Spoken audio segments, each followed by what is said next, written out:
Last পর্যন্ত 1 ইঞ্চির জন্য ভেক্টরি ছাদের উপরে পড়ে নাই, কিন্তু পুরো ম্যাচের ভিতরে আমি পিটাপিটি মারামারি করে প্রায় 8 কিলের মতো করে ফেলেছি। এখন এখানে আমি একটা নিউটনের বুদ্ধি লাগাবো। নিউটনের বুদ্ধিটা হচ্ছে কি, আমি রিলিং এর উপরে যাব, এখান থেকে এনিমিকে লোড বক্স তৈরি করে পেট ভরে কিল করে এখান থেকে চলে যাব। আমি যেদিকে চলেছি নিচে 4-5টা পোলাপান ঘোরাফেরা করতে যাচ্ছে, এখানে আমাকে একটা নিউটনের বুদ্ধি লাগাইতে হবে, একটু স্থির থাকতে হবে যেন লড়াচড়া করা যাবে না। এই জায়গার ভিতরে বসে থেকে একটা বাজার খরচা করতে হয়েছে, সুন্দর করে মাথার ভিতরে পিটা দিয়ে দেবো, ইত্তে ওর হেডশট মেরে দিছি। সেটা আমার বলতে থেকে আরে আরে আমার কিটার চুরি করে নিল। আচ্ছা কোন চোর জানি আছে এখানে একটা চোর আছে, শিগুর এখানে একটা চোর আছে, ওই যে উপরে একটা একটু যেন ধাক্কা দিয়ে বাড়াতে পারলাম না, নিচে আরো কয়েকটা আছে, এখান থেকে আমি আস্তে ধীরে কিল করতে হবে। এই জায়গার ভিতরে আরেকটাকে দেখতে পেয়েছি, আচ্ছা সমস্যা না, আমার চুরি করতে, আমি মানুষগুলো চুরি করতে পারলাম না।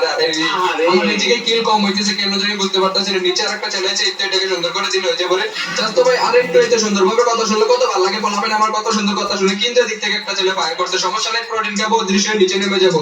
এখন আমি জাদুকরের দৃশ্য হয়ে যাবো, মে জাদু মে মায় জাদু ডার মুছে আরে আত্মা ভেঙে গেল রে।